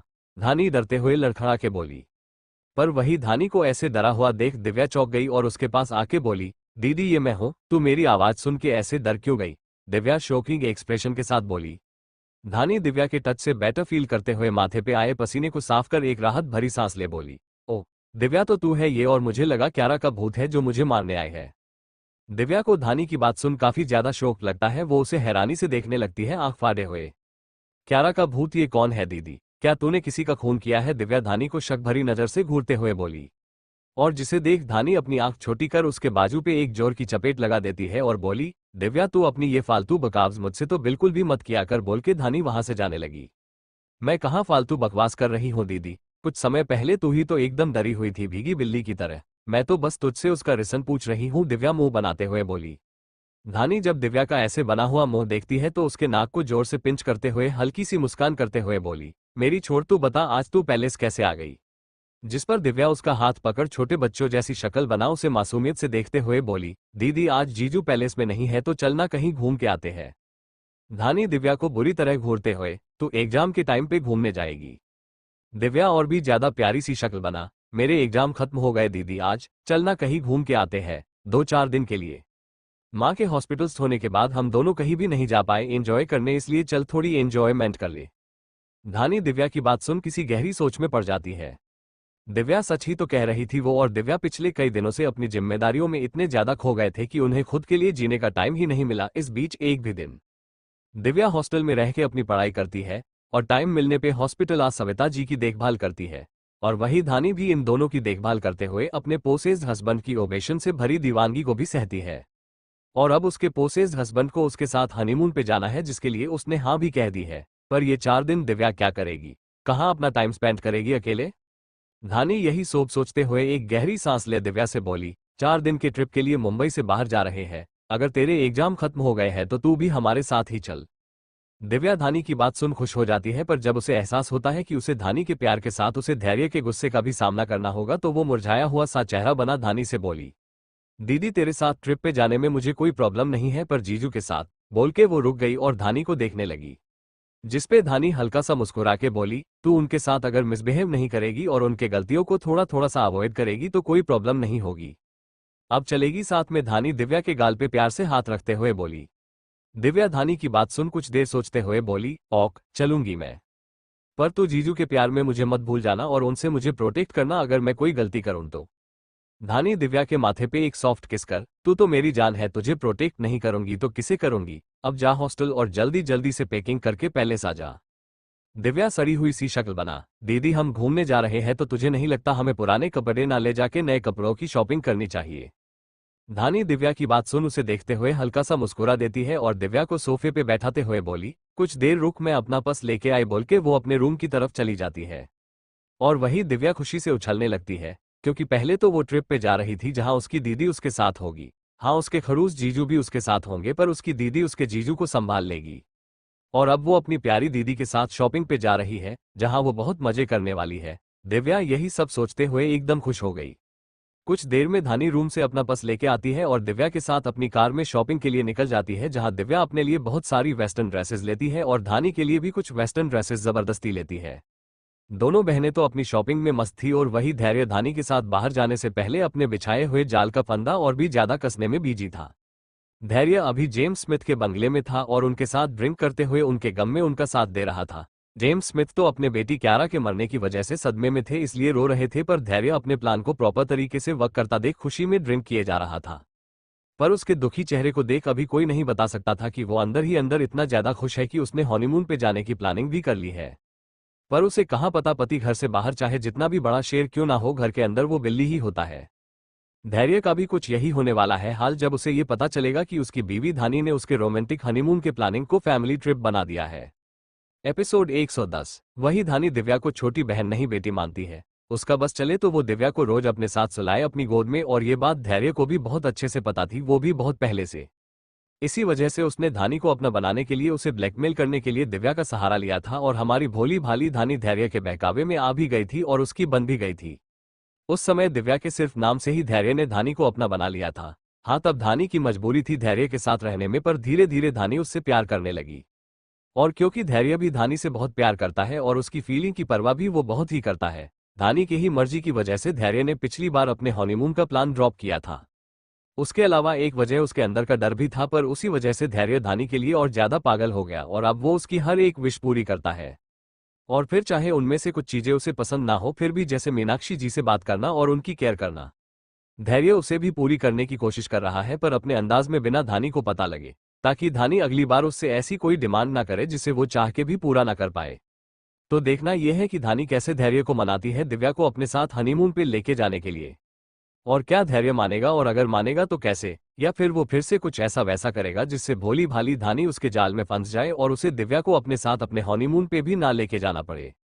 ऐसा क्या करेगा धैर्य, जानने के लिए पढ़ते रहिए दोस्तों। आगे के चैप्टर्स में रोमांस के साथ फन भी है, बहुत मजा आने वाला है। तो चलिए शुरू करते हैं चैप्टर को। धैर्य अभी जेम्स स्मिथ के साथ बैठा उनके गम को हल्का कर रहा था, उनके साथ ड्रिंक पीते हुए। तो वही धानी दिव्या के साथ शॉपिंग पे गई थी, नए कपड़े लेने के लिए और थोड़ा अपनी बहन के साथ एंजॉय करने के लिए। रात का समय, पैलेस, धानी और धैर्य का रूम। धानी दिन भर की थकान को मिटाने के लिए डिनर कर सो रही थी, अभी गहरी नींद में कि तभी रूम का डोर खुलता है और धैर्य धीमे कदमों से धानी के पास बेड की ओर आता है। धैर्य ने अभी ड्रिंक किया था, इसलिए उसके मुंह से शराब की स्मेल आ रही थी हल्की, और इस स्मेल की वजह से धानी उठ ना जाए इसलिए धैर्य पहले वॉशरूम जाके फ्रेश होता है, फिर एक ड्रॉवर से माउथ फ्रेशनर अपने मुंह में स्प्रे करके धानी के पास बेड पे आओ से अपनी बाहों में भर लेता है। पूरे 4 दिन बाद धैर्य आज पैलेस आया था और धानी को अपनी बाहों में यूं समा के रखा था उसने। धैर्य सुबह हुई घटना को याद करते हुए सोती हुई धानी से, मुझे माफ कर देना धानी, तुम्हें धोखा देने के लिए और तुम्हारे भोलेपन का फायदा उठाने के लिए, और क्यारा को जानबूझ के अपने करीब आने देने के लिए। क्यारा ने धानी के जिस गाल पे थप्पड़ मारा था वहां सॉफ्टली फिंगर्स को घुमाते हुए, मेरी वजह से उस थर्ड क्लास लड़की ने तुम्हें चोट पहुंचाया, उसकी सजा तो मैं उसे ऐसी दूंगा कि वो अपने औरत होने पे भी घिन महसूस करेगी। धैर्य गुस्से में दांत पिसते हुए धीमी आवाज में बोला। धानी अभी गहरी नींद में थी, इस वजह से उसे कुछ नहीं पता था, वरना अगर वो अभी धैर्य के इन शब्दों को सुन लेती तो फिर से डर से कांप जाती, और शायद धैर्य भी धानी को अपनी इस क्रूरता के बारे में नहीं बताना चाहता था, इसलिए वो गहरी नींद में सोती हुई धानी से बात कर रहा था। और फिर जब कुछ देर बाद उसे धानी के मासूमियत का याद आई तो उसके गुस्से वाले चेहरे पे एक छोटी सी मुस्कान आ गई। धैर्य कितनी आसानी से धानी को बेवकूफ बना देता है, हमेशा से ही, आज भी उसने कुछ ऐसा ही किया। क्यारा और अपनी 4 दिन पुरानी C.C.TV फुटेज में धैर्य ने डेट और टाइमिंग को ब्लर कर दिया था और उस वीडियो को अपने लैपटॉप में जाने कब से संभाल के रखा था। शायद उसे भी ये बात तब पता थी कि एक ना एक दिन वो ऐसी मुसीबत में फंसेगा, इसलिए उसने पहले से ही इस प्रॉब्लम का सलूशन निकाल रखा था, और हमारी भोली भाली धानी अपने पति के बात पे पूरी तरह यकीन भी कर लेती है। धैर्य यही सब सोचते हुए धानी को प्यार से देख रहा था और उसके सिल्की बाल जो कि हल्के हल्के उसके चेहरे पे आए थे उन्हें हटाते हुए उनके साथ खेल रहा था। धानी को ऐसे ही प्यार से निहारते हुए और उससे बात करते हुए धैर्य को जाने कब नींद आ जाती है खुद उसे भी नहीं पता चलता। वो धानी के सीने पे अपना सर रख धानी को पूरी तरह खुद से चिपका के सो जाता है। अगली सुबह धानी की नींद अपने ही नॉर्मल टाइम पे खुलती है, पर जैसे ही उसकी नींद खुलती है उसे अपनी बॉडी पे कुछ भारी भरकम सा एहसास होता है।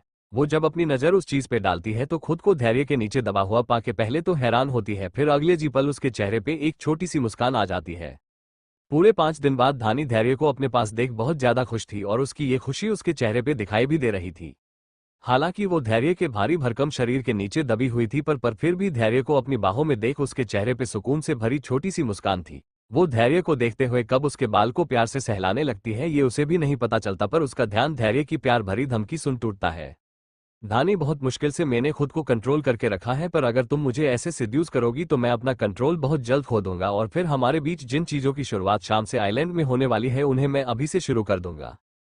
उसके बाद फिर तुम्हें मैं सांस लेने की भी फुर्सत नहीं दूंगा, धैर्य धानी को अलसाए आवाज में धमकी देते हुए बोला। और धैर्य की धमकी सुन धानी ने तुरंत अपने हाथ पीछे ले लिए और बोली, धैर्य मेरे ऊपर से हटिए, मुझे वॉशरूम में जाना है। बोल के धानी धैर्य को खुद के ऊपर से धक्का दे बेड से उठ जाने लगी, पर उसके अगले ही पल धैर्य ने धानी के हाथ को पकड़ के उसे अपने करीब खींच लिया और धानी सीधे जाके धैर्य के ऊपर गिर गई और धैर्य ने धानी को अपनी बाहों में जकड़ लिया। धैर्य की पकड़ अभी धानी की कमर पे इतनी मजबूत थी कि धानी हिल भी नहीं पा रही थी। वो बस धैर्य को बेचारों जैसी शक्ल बना देखने लगी और बोली, धैर्य प्लीज छोड़िए ना, मुझे शावर लेने जाना है। धैर्य धानी के बाल को अपने चेहरे से हटाते हुए, चलो साथ में शावर लेते हैं, पानी की सेविंग करते हैं आज। धानी धैर्य के मुंह से सेविंग शब्द सुन हैरान हुई। धैर्य जब भी धानी के साथ वॉशरूम में शावर लेते हुए रोमांस करता था तब पानी की वेस्टेज नॉर्मल से कई ज्यादा होता था, क्योंकि धैर्य को बाथटब के अंदर डूब के रोमांस करने में बहुत ज्यादा मजा आता था और धैर्य के इस मजे के चक्कर में काफी ज्यादा पानी की वेस्टेज होती थी। और जो इंसान रोमांस करने के लिए पानी को यूं ही वेस्ट कर देता है उसके मुंह से सेविंग शब्द सुन कोई भी हैरान तो होगा ही। धानी अभी हैरानी से उसे इसी वजह से देख रही थी और बोली, मुझे पानी इतना भी ज्यादा सेव नहीं करना, छोड़िए मुझे। धानी धैर्य के हाथ को अपने कमर से हटाने की कोशिश करते हुए बोली, जिसपे धैर्य ने धानी को टोंट मारते हुए कहा, शेम ऑन यू धानी, भारत में जाने कितने ही लोग रोज पानी की प्रॉब्लम को फेस करते हैं और एक तुम हो जो पानी को यूं ही वेस्ट कर रही हो, बैड मैनर्स। धैर्य नाटक करते हुए बोला। धानी धैर्य की बात सुन उसे मुंह खोल देखने लगी और खुद से बोली, 900 चूहिया खा के बिल्ली चली है हज। और फिर धैर्य से, धैर्य छोड़िए मुझे जाने दीजिए, पर धैर्य कहाँ धानी को छोड़ने वाला था। 5 दिन बाद धानी के करीब आने पे उसमें वासना जागने लगी थी धानी के लिए और धैर्य अपनी इसी वासना को शांत करने के लिए धानी के लाख मना करने के बाद भी उसे अपनी बाहों में उठा वॉशरूम चला गया। Thanks for watching.